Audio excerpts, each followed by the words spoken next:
இது 3வது முறை அவரை தாக்க எடுக்கப்பட்ட முயற்சி. இதுக்கு முன்னாடி செப்டம்பர் 24 அவருடைய கால்ஃப் திடலுக்கு வெளியில் ஒருத்தர் துப்பாக்கியோடு இருந்ததை கண்டுபிடிச்சு அவரை கைது பண்ணாங்க. அதுக்கு முன்னாடி ஜூலை 24 நம்ம எல்லாம் தொலைக்காட்சியில் பார்த்தோம். அவரை சுட்டு காது கிட்ட உரசிக்கிட்டு போன குண்டு. அவர் உடனே அவருடைய கையை இப்படி தூக்கி என்னை எதுவும் பண்ண முடியாதுன்ற மாதிரி அவர் வீராவேசமாக காட்டினது. அது தேர்தலுக்கு முன்னாடி நடந்தது. அதில் அவருடைய பிம்பம் இவ்வளவு துணிவாக இருக்காருன்ட்டு எத்தனை பேர் அப்படி இருக்க முடியும்? நேற்று அங்கே நடந்ததெல்லாம் நீங்கள் பார்த்தீங்கன்னா துணை அதிபர் வான்ஸை அப்படியே அவரை தோளை பிடிச்சு அப்படி கொத்திட்டு போகிற மாதிரி அழைச்சிட்டு போகிறாங்க. அந்த அளவுக்கு அங்கே ஒரே குழப்பம், கலவரம், யாருக்கு என்ன நடக்குதுன்னு தெரியல. இதுக்கு மத்தியில் அங்கே ஒரு பெரிய கனமான ஒருத்தர் எதை பற்றியும் கவலைப்படாமல் அவர் சாப்பிட்டுட்ருக்கார். அவர் என்ன சொல்கிறாரு, என்னை தரைக்கு கீழே போக சொன்னாங்க, நான் புது டக்ஸீடோ போட்டிருக்கேன். அந்த விருந்துக்காக அவர் தச்ச புது கோட்டு சூட்டு. அது டக்ஸீடோன்றது ஒரு வகையான கோட் சூட்.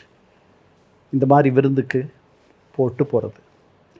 அது இந்த தரையில் நான் ஹில்டன் ஹோட்டல் தரைக்கு போயிருந்தேன்னா அங்கே அழுக்காயிட்ருக்கோம். அதனால் நான் அதை போக விரும்பலை. அதுக்கப்புறம் நான் ரொம்ப கனமான ஆள், நான் கீழே போயிட்டேன்னா என்னை தூக்கிறதுக்கு 2 பேர் தேவை.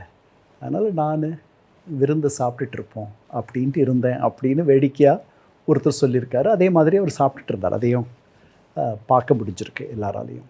அப்புறம் அவர் ட்ரம்ப்போடைய செய்தியாளர்கள் சந்திப்பில் அவர் என்ன பண்ணார், நான் ரொம்ப கடுமையான, இதுவரை இப்படி ஒரு பேச்சு, இவ்வளவு பொருத்தமற்ற ஒரு பேச்சை யாரும் பேசினதில்லைன்ற அளவுக்கு ஒரு பேச்சை நான் தயார் செஞ்சு வந்தேன்.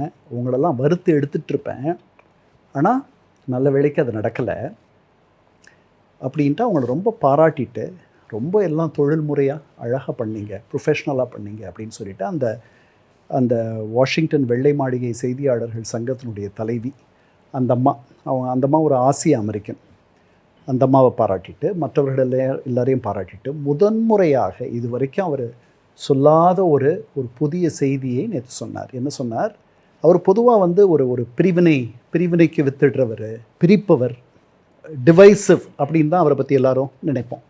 நேற்று முதன்முறையாக இடதுசாரிகளும் வலதுசாரிகளும், தாராளமானவர்களும், லிபரல்ஸ், அதுக்கப்புறம் பழமைவாதிகளும் எல்லாரும் அவர்களுடைய வேறுபாடுகளை களைந்து ஒன்றுபட வேண்டிய நேரம் இது அப்படின்ட்டு, ஒருவேளை ஒபாமா தான் பேசுகிறாரோன்னு நம்ம ஒரு நிமிஷம் கண்ணை மூடிட்டு கேட்டோம்னா மயங்கிட்டு இருப்போம்.